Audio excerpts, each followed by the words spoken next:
Hey Wellness Warriors, this is Sarah Caraconi, Live Free Warrior. Today in my studio, we're filming UNCUT number 10. So in UNCUT style, we're not cutting any part of this clip. We're going from the beginning to the end. Talking about today's topic, hot topic of today, the phrase, I don't need help.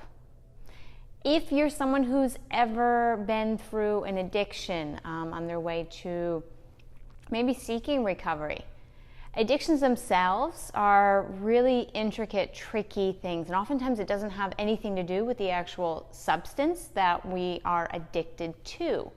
However, it's a lot more of the deeper emotions, our whys, our feelings that we're not tapping into. The more I share with you, the more feedback I get, which is perfect, and it's incredible because that's exactly what I want to do, is stir up conversation.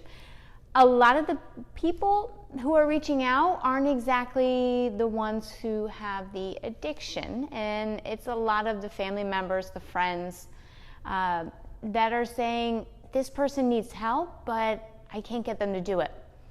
Their answer is always, I don't need help, I'm fine. The first thing I say is, I totally get that. That was me 100%. When I was 14, 15, and I was starving myself, and that was before I started throwing up, so it was really more anorexia. My answer always was, I'm fine.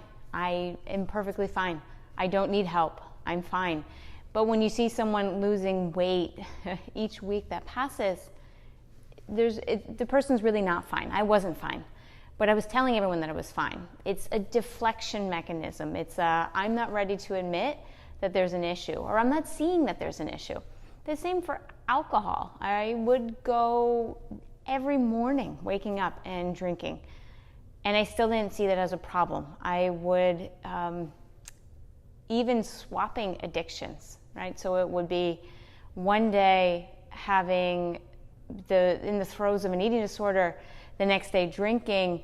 When I wasn't drinking, I was throwing up, or I was not eating. When I wasn't acting on the eating disorder, it was easier, and I'll say that being honest, to just drink, because when I was drinking, I didn't want to eat.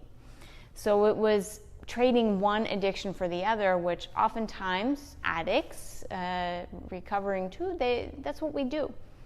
So getting back to the topic of I don't need help. Oftentimes it's the surrounding family, the friends that urge or sometimes push the person who has the addiction to get help. Being very honest, I don't think that's very useful. When I know a person like myself, when you push me, I'm going to push back. That happened to me many times with people who really love me and they cared about me, and it's never denying that they cared about me.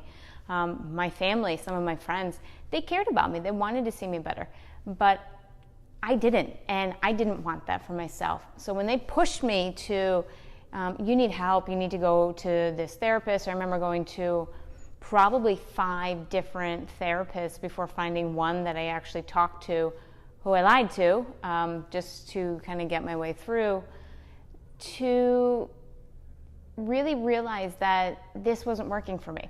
I know therapy can work for a lot of people, so I'm not going to discredit that. The only time that I was ready to really make a change in my life, and I've said this to many of you out there who are listening, is when you are ready to do it yourself. You can commit to your son, your daughter, your spouse, a parent. Yes, I'm going to do this to see my son when he grows up. I'm going to lose weight to be able to play with my kids when they're older. I'm going to stop drinking to be a better husband for my wife.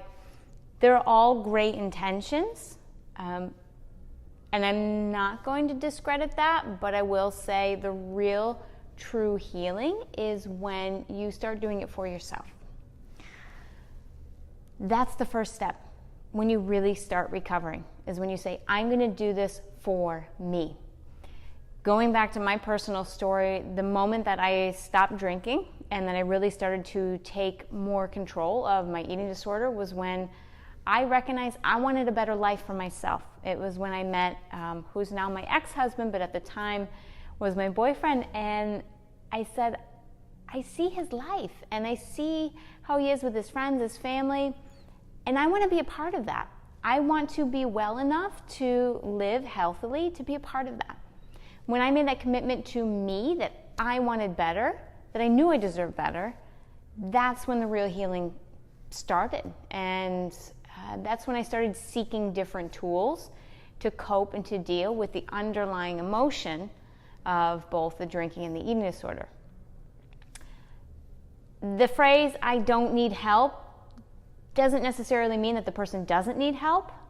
However, that person, myself, any other addict, we need to come upon that phrase for ourselves to say, I do need help. I do want something better. I do need change.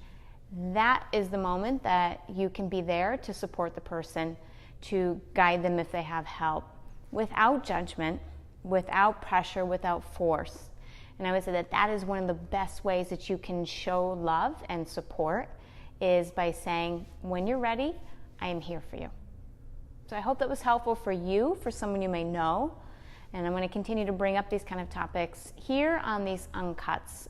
This wraps up episode number 10. Stay tuned for number 11, which I'm going to film right after this, so I'll be wearing the same outfit. It's no excuses plan to get over some of the hurdles as we are recovering. Okay?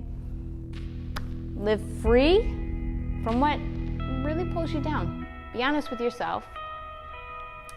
And when you're ready, fully commit to you. That's real freedom.